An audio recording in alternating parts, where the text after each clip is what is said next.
Sauvignon Blanc, Sauvignon Blanc, or Sauvignon Blanc, Sauvignon Blanc.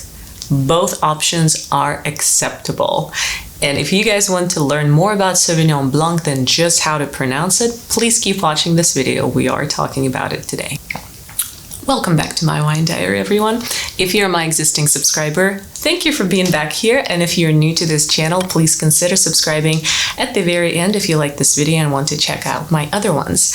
As I said already, we are talking about Sauvignon Blanc in this video, and I have two versions of it that I will be trying in front of the camera and talking about with you today. One is from Marlborough, New Zealand, and the other one is a French Sauvignon Blanc. So we will take a look and see the differences between the two, some similarities, and talk about Sauvignon Blanc in general to learn a little bit more about this beautiful wine. So let's start with the basics here. Sauvignon Blanc is a white grape variety that is indigenous to France, but now it's planted all over the globe. Now, the internet tells us that Sauvignon Blanc originates in the city of Bordeaux in France, and its name actually comes from two French words. One is the word sauvage, and the other one is the word blanc. So sauvage clearly means wild, and that has to do with the fact that the vines of Sauvignon Blanc actually resemble this like wild grapevine from just the look of them, and then the word blanc, of course, means white in French. Sauvignon Blanc grapes are formed on grapevines in small or medium clusters in yellow-green color, smaller in size, and they attach very, very closely to the canes themselves. And they have a very distinct bell pepper, green bell pepper taste to them while ripening. If you tried a grape that still hasn't ripened fully, very, very bell pepper-like on the taste.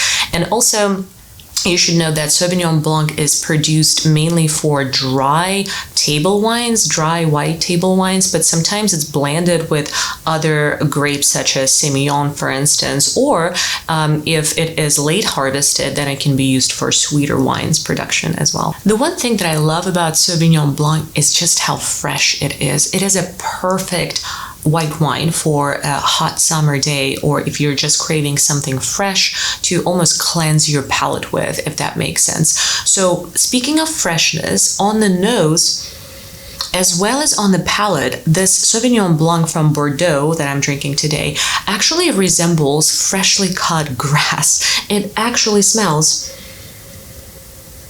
like freshly cut grass, but then on top of it, the aromas keep building up. So you can smell some tropical fruit, definitely grapefruit. The aromas are absolutely beautiful. And the more I swirl the wine, the more of those aromas come through. It is absolutely deliciously smelling. So imagine that crispness, the freshness, all of a sudden mixed up with honeydew, like I said, some grapefruit, so citrus smells to it. So it's a very, very aromatic and beautiful smelling wine. But then when it comes to its palate, it's a lighter body wine, and it's got some moderate alcohol to it, pretty high acidity, all of which makes it a perfect wine to pair with different foods. Worth mentioning that very rarely, yet still happens, our Sauvignon Blanc is aged in oak. Again, that doesn't happen very often, but when it does happen, then we are now facing a way more luscious, almost waxier type of wine that's a little bit more rounded, and all of a sudden it has very different qualities behind it. So those are usually used to be mixed with other grape varietals, such as the Semillon grape that I talked about just a second ago. But for the most part, these wines are meant to be consumed a little bit fresher. They're not really meant for aging, so just a couple of years and you're good to go. So where does Sauvignon Blanc actually grows? I told you, all over the world nowadays, literally all over the globe. We're talking France, New Zealand, South Africa. We're talking America, of course, here in the United States. Washington State and California are very popular. And then you would almost feel some similar characteristics behind the South African wines when it comes to Sauvignon Blanc, and then the New Zealand ones as well. And I'm about to try the Marlborough one from New Zealand here in a second. But definitely similar characteristics there. And then Australia too produces beautiful Sauvignon Blancs. but specifically for today's video, I have the 2 types that I talked about in a minute. And these are the ones that I'm going to compare in front of the camera for you. So the ones that I grabbed from Trader Joe's another day were the Bordeaux style. This one here is a 2021 Sauvignon Blanc. So this one is already opened and is in my glass. And the second one is from New Zealand. So to me personally, again, I'm a pretty average consumer with probably just a tad more knowledge than most. These 2 places are the most famous for the production of Sauvignon Blanc. So France and Bordeaux specifically, and then New Zealand as well. And the first thing that immediately strikes me here is just the difference in color. So I hope you can catch this in the viewfinder, but take a look and see how different the color is. So this one here, the one from New Zealand, is more of a light yellow greenish color actually, so it definitely looks like grassy color already. And this one here has this lemon honeydew color to it, so pale straw, just a tiny bit of yellow green highlights, but quite honestly the difference is striking even if you're looking at these 2. So this was the second one that I showed you already. So let's go ahead and just talk about these 2 specific countries when it comes to Sauvignon Blanc and then try them. When it comes to France, arguably the best Sauvignon Blanc comes from the Loire Valley. And when it comes to France just in general, these Sauvignon Blancs are a little bit more elegant. Just the terroir and the climate of that specific region of France offers these wines to be very crisp, very refreshing. They definitely have some tartness in them. But the aromas are absolutely beautiful, and this wine specifically that I'm drinking just shows me all of the above. The freshly cut grass, like I said, it smells so crisp and so refreshing on the nose. I definitely smell some grapefruit already. It's got some zesty characteristics just by smelling it already. But let's go ahead and take a sip.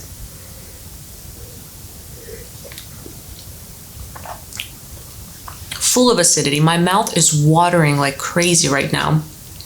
I actually have to swallow an extra time just to get rid of it. But this is a delicious tasting Sauvignon Blanc from France. The one taste that I'm noticing that I haven't really caught on the nose smelling it is the lemony aftertaste. So it definitely has this nice flush of lemon once you drink it. But this is a great wine. I immediately think seafood when it comes to this one. I would 100% pair it with some seafood, maybe even grilled fish if I'm grilling. Yeah. So all of that would pair really well. The serving temperature, the suggested serving temperature for all Sauvignon Blancs is slightly chilled. So think about 54 degrees Fahrenheit would be perfect. Moving right along to this Marlboroughs from New Zealand Sauvignon Blanc. So let's take a look and see. We already saw the difference in color between the 2 wines, one from Bordeaux and one from Marlborough here. And now let's just take a peek and see what other differences or similarities there are. So first we're going to smell it. Ooh, this is very impressive. This is very different than the French Sauvignon Blanc. Wow. I love wine. Have I said this? I love wine so much. This is incredible how the same wine variety, how the same grape varietal can be so different coming from different parts of the world. So this one here definitely strikes me less with tropical fruit like the French one did, but more with citrus smell. And it is so complex on the nose. It's just absolutely mind-blowing. This does not smell like a simple, light, elegant wine. On the nose, it comes through extremely well-balanced, but so effortlessly though. Like you can tell it's natural, it's gorgeous, and it's absolutely deliciously smelling. Another thing that really comes through on the nose here is a little bit of oak. And I know that Marlborough is famous for just touching their Sauvignon Blancs ever so slightly with a touch of oak. And it actually comes through on the nose with this one too. But let's go ahead and taste this one.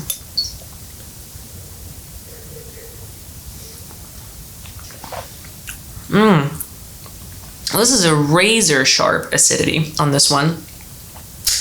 Same mouthful of saliva after being hit with this acidity here. And another thing I'm noticing The difference with the this one from Marlborough and the French one is that I actually feel like there is some remnants of residual sugars in this one, and I think that you almost have to have it with such high acidity. So again, kind of expected.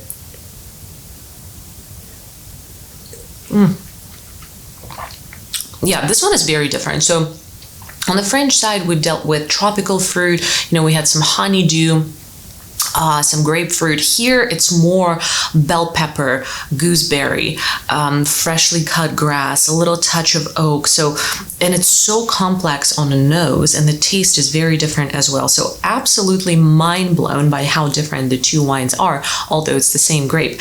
Now this one here suggests a different serving temperature. This Marlborough one is calling for a cooler temperature to serve this wine at, so 7 degrees Celsius or 44 degrees Fahrenheit. And here's what I love about this bottle specifically. So this winemaker here places this little snowflake on the bottle, and it's here for a reason. If you read what it says just around the snowflake, it basically says that whenever the snowflake turns blue, that's when it's time for you to drink this wine. So if you place this bottle in the fridge, the snowflake turns brighter blue, and that is when it reaches the recommended serving temperature. I love it. And here you go. You guys have the Sauvignon Blanc one-on-one. Now you know how to pronounce it, you know where it grows in the world, and now we saw the difference between the New Zealand Sauvignon Blanc from Marlborough and then the French Sauvignon Blanc from the region of Bordeaux. Definitely a deep amount of difference, and I encourage you all to try it from those two countries specifically, and then go beyond that and try it from other parts of the world as well. We're in the summertime now. It's a beautiful drink to share with some appetizers and some fish dishes, some cheese boards, some charcuterie boards. So you will absolutely love this wine, no doubt about that. If you like Sauvignon Blanc, please leave me a comment down below. If you don't like it, tell me why you don't like it, and perhaps I'll recommend for you to try it from a different area of the world. And other than that, let's go ahead and subscribe to the channel so I can see you back here shortly when I film a different video. And until next time, cheers everyone.